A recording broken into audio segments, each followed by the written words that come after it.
Bonjour Even. Aujourd'hui, on se penche sur un truc essentiel pour que le français sonne. Bah, plus français, quoi. Les pronoms compléments. Ah oui, On a une ressource super, l'épisode 62 d'Easy French, qui décortique bien leur utilisation. très bonne ressource, effectivement. L'idée, c'est de comprendre vraiment comment et quand utiliser le, la, les, lui, leur, i et en, pour éviter les répétitions, hein, et parler de façon plus fluide, plus naturelle. Prêt à explorer ça? Avec plaisir. Et ce qui est intéressant, enfin, je trouve, c'est que ces petits mots, ils sont partout. C'est vrai. Ils remplacent des noms, des idées, des lieux, des choses déjà dites, quoi. Et les maîtriser, c'est pas juste de la grammaire, c'est vraiment passer un cap dans la langue. Ça change le rythme. Tout à fait.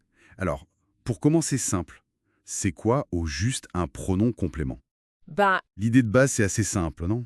Ça remplace un nom ou un groupe de mots, pour pas le répéter. exactement. Et la ressource, Easy French, elle distingue bien les compléments d'objets directs, les COD, Mhm. ceux qui sont liés direct au verbe sans préposition, des compléments d'objets indirects, les COI, Voilà. souvent avec A ou de, et puis il y a les cas un peu spéciaux de I et en, l'exemple classique. Tu vois le film? Réponse, oui, je le vois. Simple, efficace. C'est tout à fait ça. Et le point crucial, comme le dit bien la ressource, c'est d'abord d'identifier la fonction de ce qu'on veut remplacer. D'accord. Est-ce que c'est directement lié au verbe, genre voir quelque chose, ou est-ce qu'il y a une préposition comme à ou de? Parler à quelqu'un, parler de quelque chose. Ah oui, c'est ça la clé. Ben oui, c'est ça qui détermine quel pronom on va choisir. C'est un peu le GPS, quoi. Ok, alors pour les objets directs, les COD, là, c'est le la, les. C'est facile, ça correspond au genre et au nombre. Je vois le chat, Hop, je le vois. Elle regarde la série, elle la regarde. ils aiment les gâteaux. Il les aime.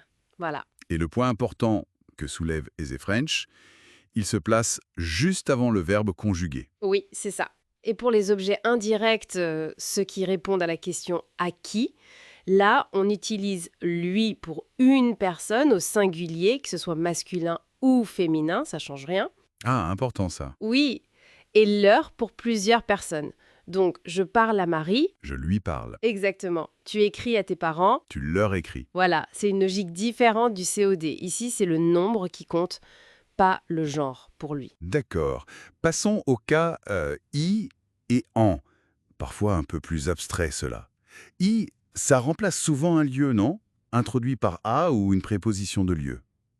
Je vais à la piscine. J'y vais. Voilà. Mais aussi une idée ou une chose introduite par a, c'est ça. Tu penses à tes vacances. Oui, j'y pense. C'est assez large comme utilisation en fait. Carrément. Exactement.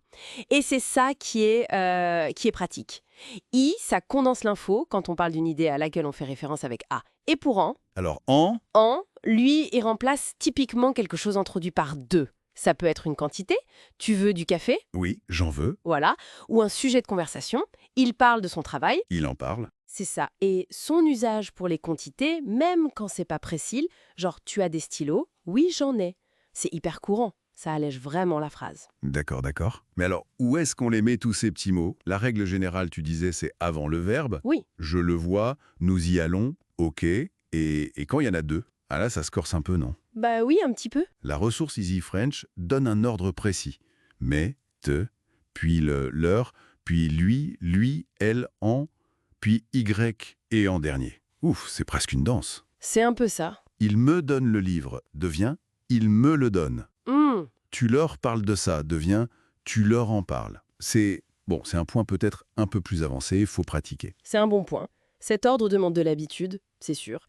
Mais pour la négation, c'est plus simple en fait. Ah bon? Oui, les pronoms, ils restent à leur place, juste avant le verbe. Et la négation, ne pas, ne plus, ne jamais, elle vient encadrer le bloc pronom plus verbe. Ah, d'accord. Je ne le vois pas, elle n'en veut plus, la structure de base, elle bouge pas. Ok, ça c'est rassurant. Et pour que ça rentre bien, Easy French propose des exercices, des mises en situation. C'est bien parce que c'est une chose de comprendre la règle, je vois le chat, je le vois. Mhm. C'en est une autre de le sortir naturellement. Au téléphone, par exemple. Tu appelles Paul, oui, je l'appelle dans 5 minutes. Faut que ça vienne. Absolument. Ces exemples pratiques comme à la boulangerie, vous avez des croissants? Oui, j'en ai, bien sûr. Classique. Voilà. Ça ancre vraiment la théorie dans dans le réel, quoi. On voit comment ces pronoms rendent la conversation plus efficace, moins répétitive.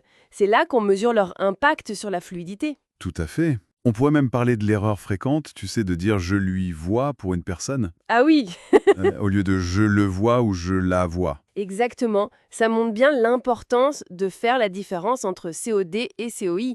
C'est pas juste théorique. Bon, alors si on devait résumer un peu cette exploration, le message clé de la ressource et de notre discussion, c'est que ces pronoms, c'est bien plus que des raccourcis grammaticaux, finalement. Ah oui, carrément. C'est des outils essentiels pour sculpter des phrases qui sonnent justes, qui coulent bien. Et la clé, tu l'as dit, c'est d'identifier la fonction du mot qu'on remplace. C'est exactement ça. Maîtriser ses pronoms, c'est vraiment faire un grand pas vers une expression plus authentique, plus française, quoi. Hmm, Et pour aller plus loin, peut-être une petite suggestion, ce serait d'écouter activement, dans les conversations, dans les médias, bonne idée. et de remarquer la fréquence et la variété d'utilisation de i et en. On pourrait être surpris de voir qu'ils servent à exprimer bien plus que le lieu ou la quantité. Parfois, ça touche à des nuances presque idiomatiques. C'est une exploration assez fascinante, je trouve, de la richesse cachée de ces tout petits mots.